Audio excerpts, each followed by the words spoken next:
Happy Wednesday. Welcome into KC Sports Tonight. I'm Katie Marr. That's Neil Jones. And Neil, the news of the day, the Eric Bieniemy reports are apparently true. Still waiting for official Chiefs confirmation of his hiring to return as offensive coordinator in Kansas City. But Travis Kelce talked about it on his podcast today, said he's very excited and can't wait to get him back in the building.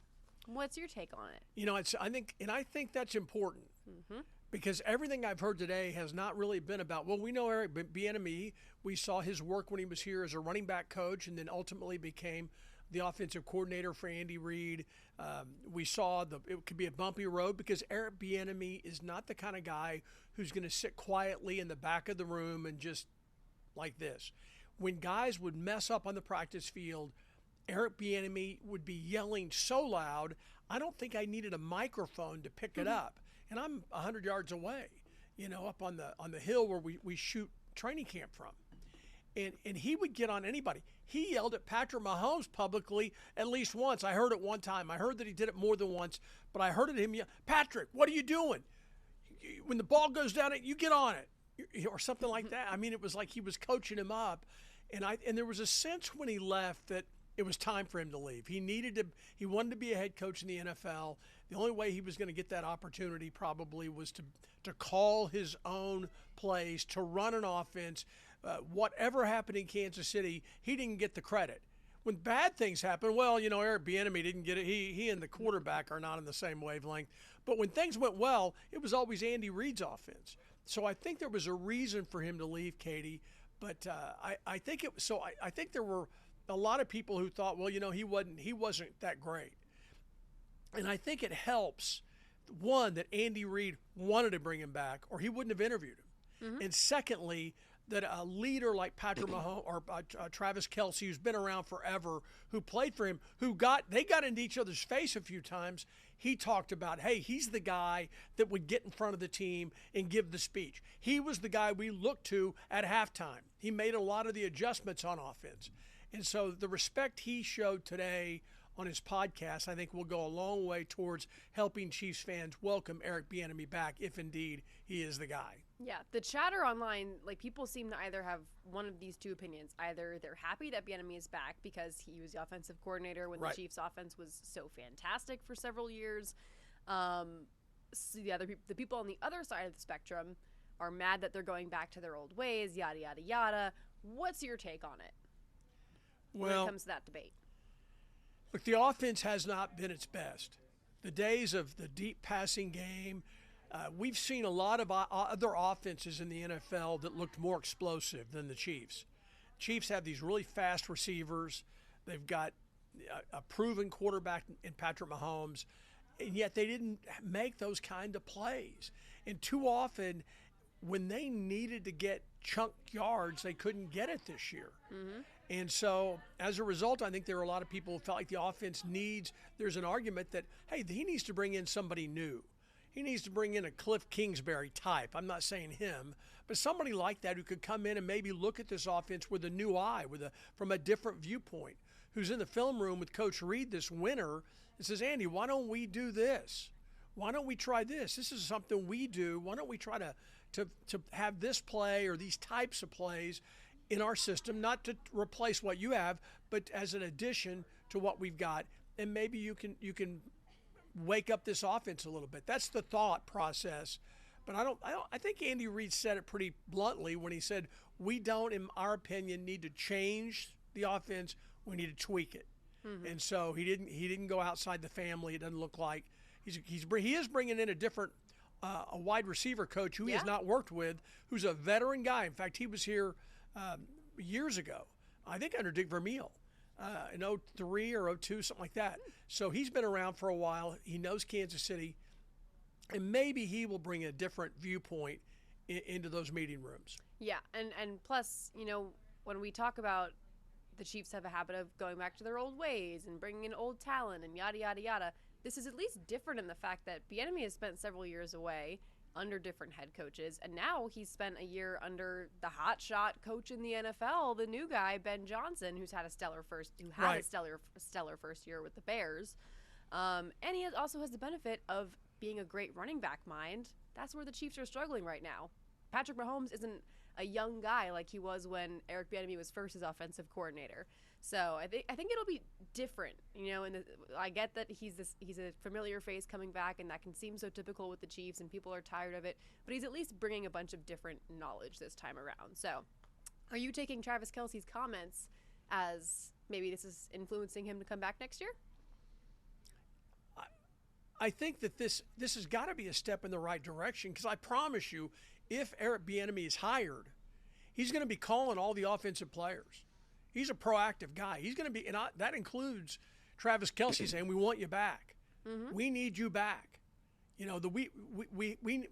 not that far away. I think that you look at their numbers, and the more the analytical people look at this, they're like, it's such an anomaly that they could have such an awful record in one-score games. Almost everything that went right for them 2 years ago went against them this year. Yeah. And a lot of it was their own doing. Horrible penalties. Did you notice that this year? Up there in the press box when you were eating steak and lobster and I was freezing or getting rained on. Did you notice that there were a lot of Chiefs penalties at inopportune times? Don't forget about the hot chocolate. Yeah, I know. I can see you up there holding your little mug of hot chocolate. Me and Marlia are like toasting to Neil every time we drink our hot chocolate. Except you couldn't remember my name. Oh, it's the old guy. The old guy. Look at him. He's freezing. Look at him down there. Why is he laying down on the end zone? Why is he wearing Chargers yellow? I know. You're the reason I didn't wear it, because I didn't. And I froze to death. Neil. I froze to death. I'm wearing this beautiful yellow parka. It was a game before Christmas when it was like 7 degrees at 9 a.m. and I'm down there and you come out. You're all bundled up. You're wearing like fur or faux fur. The only thing we could see were your eyes, and you pull it down long enough to say, "Why are you wearing the Chargers colors?" I want the record to show that Neil is telling everybody that I'm the reason why he froze that day, because I told him he couldn't wear that coat, and that didn't happen. And did you notice after that I was mentally diminished for a while? You still haven't been okay.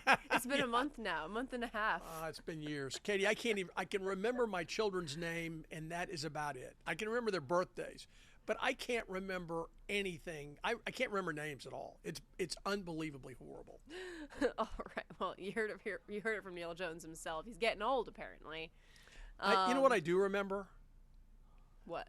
That Eric Bieniemy was very interesting, and I am excited. If he does indeed come back, I will be excited. And I may be proven wrong, and maybe he's a disaster, but I do think he's a guy that has the respect of the players, because he was a pretty good football player himself. Yeah, this is very true. All right, more in the NFL this week. There are only 2 games left.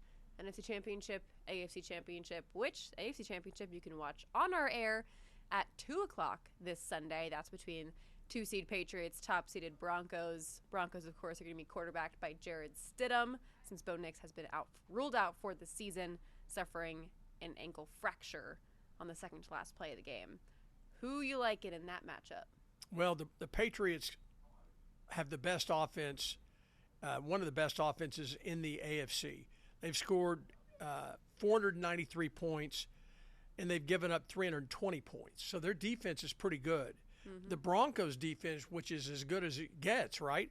They gave up 311 points.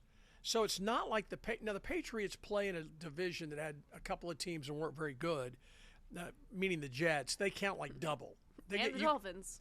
Yeah, you're right. Half and half. 2 offenses that had some issues. And so that probably skews their numbers a little bit. But the Patriots can play defense, but they also can play offense. They scored 93 more points this year, 493 points. The Broncos only scored 401.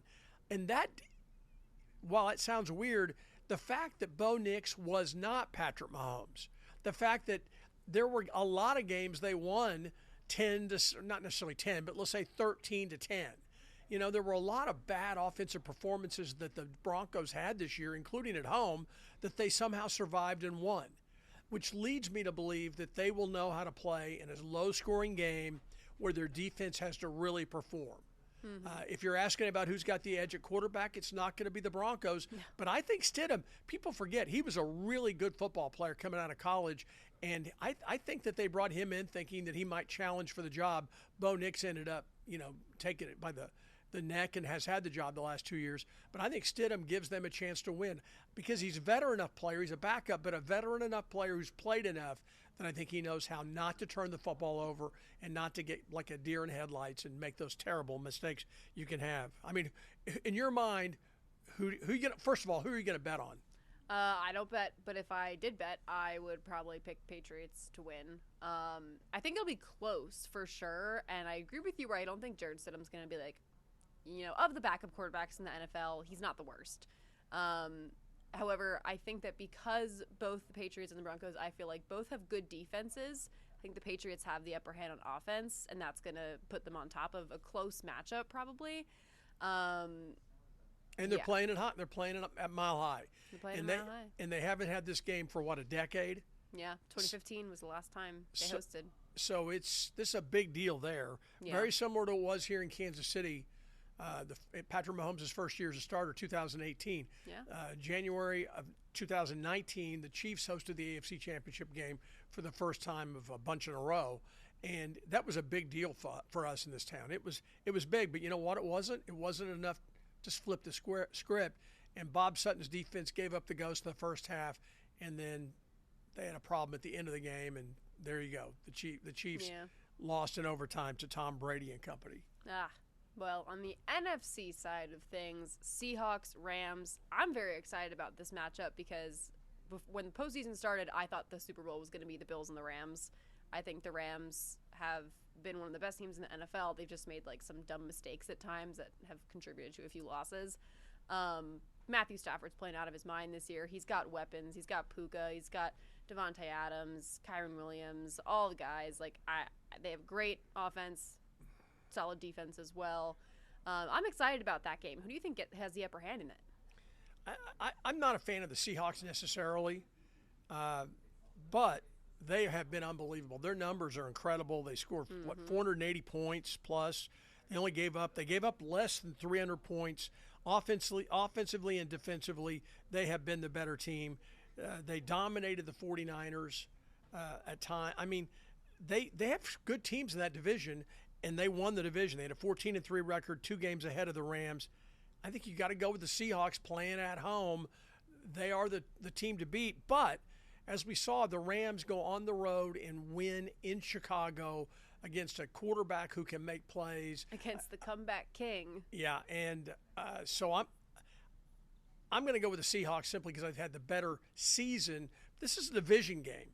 So how the Rams may come out with their hair on fire and play the best game of the year and smoke the Seahawks. We don't know, but the Seahawks have been very impressive so far. Who are you betting on?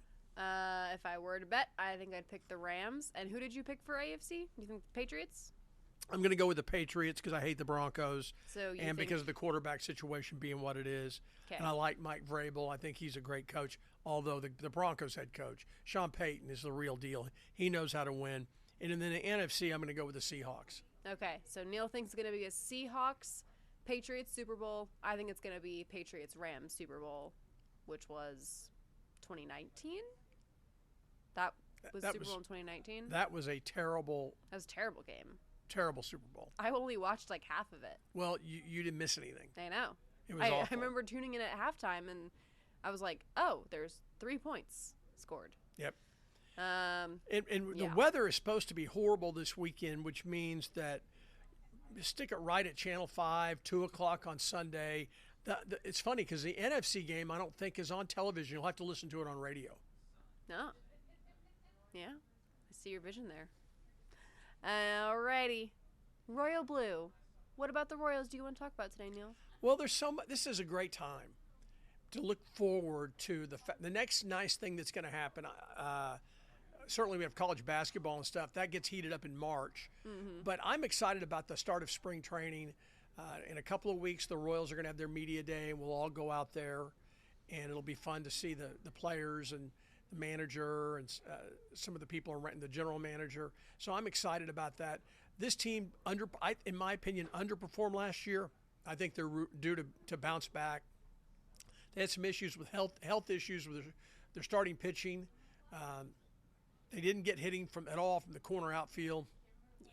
But their third baseman was an all-star. Their shortstop played great, was an all-star. Vinny started slow, but ended up being a big run producer at first base for them. They had sort of a revolving door at second base, but I think they had some people who had career lows. They had some of the worst numbers of their career, and I think that they're gonna bounce back from that. I think they're going to be a better team on the field, and I think their pitching, if it's healthy, will be good. Yeah, I agree. I think the Royals are going to take a step up this year.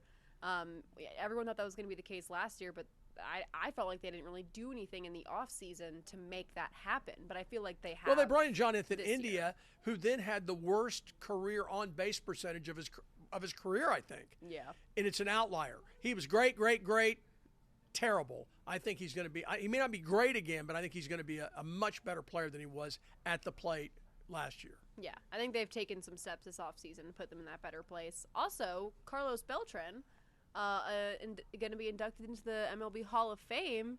You covered him, Neil. You know, but what's your opinion? What do you remember about him? Really, really good player. Really nice person.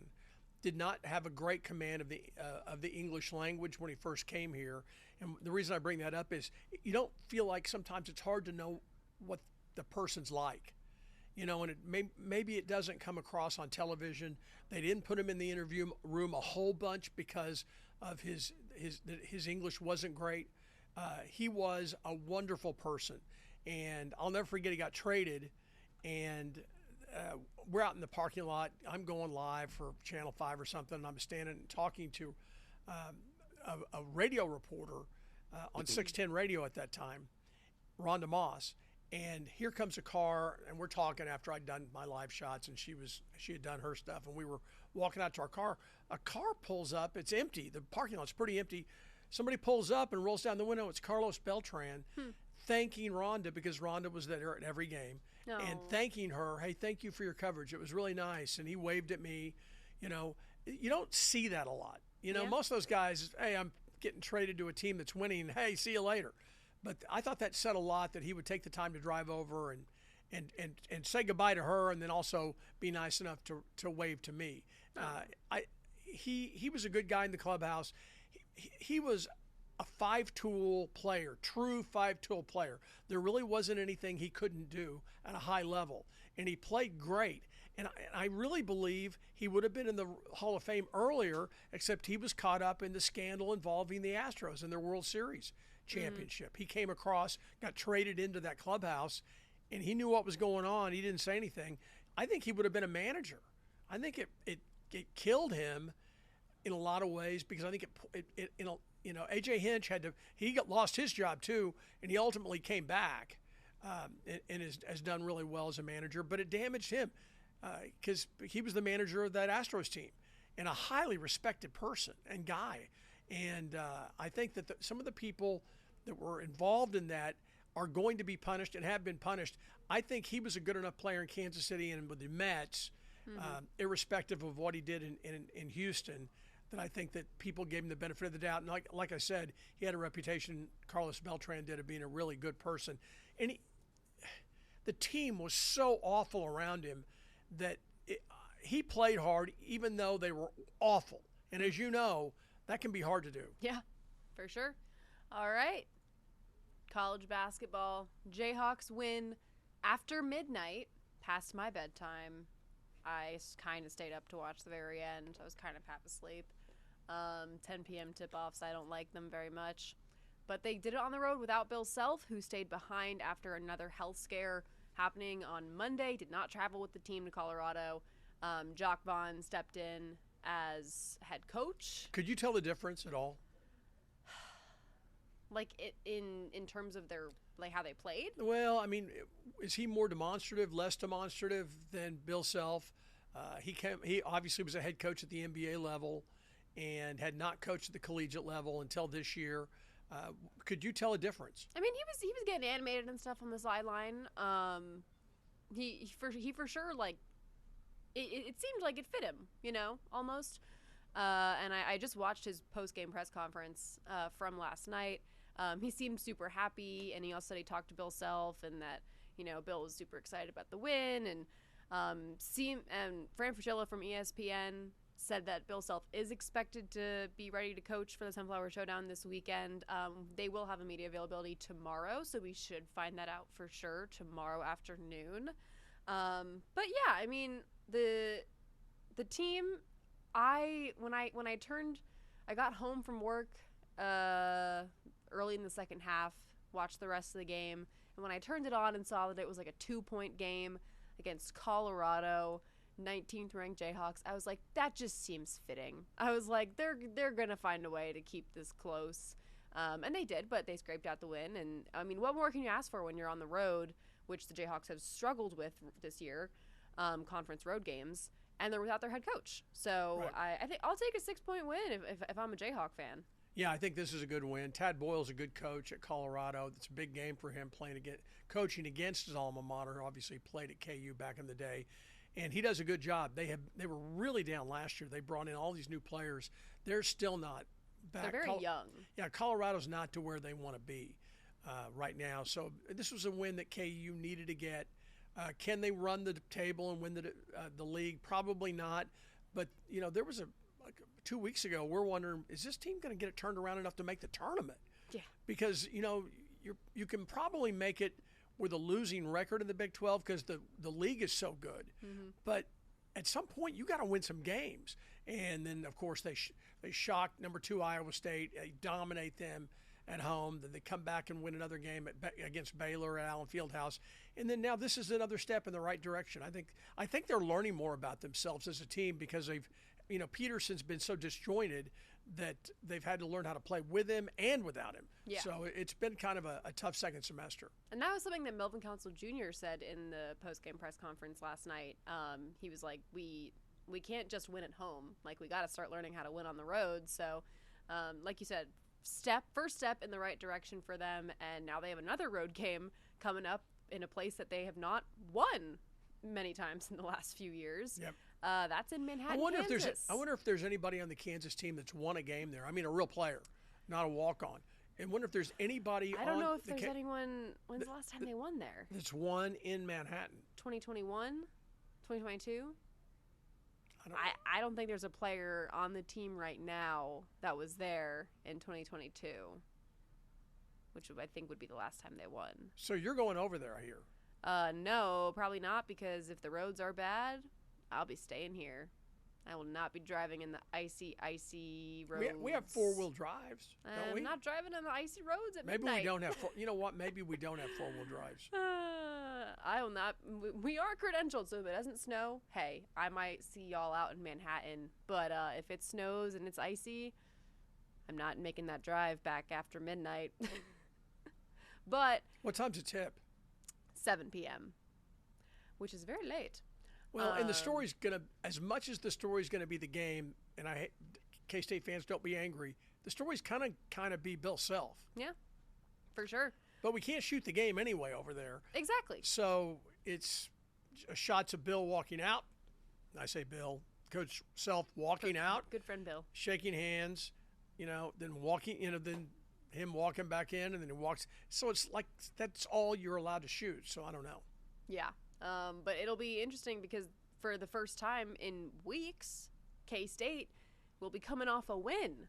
They got their first win in Big 12 play last night against the horrible Utah Utes, who are the next worst team in the Big 12. Look, they were 1-4 coming in. Utah can be troublesome.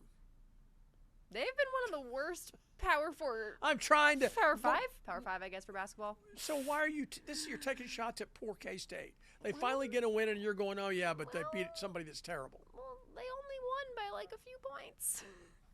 But they won. They won. Did they celebrate like they won the championship? Yeah, they kind of did. Celebrate your wins. Did Coach Tang really climb up in the stands? Oh, yeah. That's cool. I wish I were there to see that. He does that for every win, which is always fun to see. Hey, if this is the start of K-State turning things around and having a great season, awesome. I like when the Sunflower Showdown is competitive. I like when our teams have success because then they're more interesting to cover, to be quite honest. Yep, absolutely. And the fans are more excited. Exactly, and the fans are more excited. There are more sellouts. Like, if they lost that game last night, they would have been in serious trouble in terms of like just filling up the student section. Student section, yes, but trust me, people will come out to see the Jayhawks play. Oh yeah, a cheap ticket. But I mean, to like see any K-State game going forward without. Oh yeah, KU no, there, you're right. They would have been in trouble. You're right. With attendance. Well, what worried me was listening to the radio broadcast a couple of weeks ago was that it sounded like maybe the Wildcats weren't playing with a lot of intensity. They were playing UCF at home, and Wyatt Thompson and Stan Weber do a great job on the radio. And I listened to about an hour of that game in the car, and I'm like, they didn't seem very happy with the way. They didn't criticize anybody by name, but they kept saying, the Cats need to play with a little more intensity. And so that worried me a little bit. It's one thing to be out-talented, but to be outworked is not a good look. And they're not going to K-State fans are not going to put up with that in any sport. Yeah. They have too much pride. One thing that I took from last night's win, David Costello got the start, and he came out, from the get-go was nailing threes, and he was a little firecracker out there. He only got the start because Abdi Bashir Jr. was ruled out for the game with an injury. So I want to see more of David Costello going forward. Isn't he out for the rest of the year? Oh, I don't know. So I'm not sure. I'm not positive, but well, who did you bet on? Don't bet, Neil. He thinks I'm lying. He thinks like one day he's going to catch me in the act off guard. I'm just saying that you do a lot of homework, and it can't be just so that when you're on this little thing with us that you can display your knowledge. It's got to be more to it. Nope. Abdi Bashir has a stress fracture in his foot, so he's out 4 to 6 weeks. Thank you, Gabe Swartz. He'll be back. See him. He will be back in time for the NCAA tournament. Yeah, or the Big 12 tournament. Let's see if the Cats make that second one. So, but PJ Haggerty had a great game as well. So shout out PJ Haggerty. He can play. Yeah, he's a good kid's player. A baller. Are you excited yet? Are you invested in this basketball season yet? I'm getting there. Once I think the conference championships this weekend are over, then it's going to be very much like, all right, we really just care about college basketball right now. Mizzou has played better basketball. They got beat at the buzzer by Georgia, which is ranked, but everybody on radio today, I was hearing how terrible Georgia is. They shouldn't have been ranked. Mizzou almost pulled it off. Yeah, Mizzou had a chance to win. They have played significantly better since getting skunked in the rivalry game against Illinois, the University of Illinois, which was a complete beatdown. Since then, they've played pretty good basketball, and clearly they're playing hard. Yeah, they're having a good season so far. They had a really good start to SEC play, starting 2-0 for the first time ever in the SEC. And then they take a few steps back with a loss, but I think last night's game also just proved that they can compete with anybody in the SEC, even the ranked teams.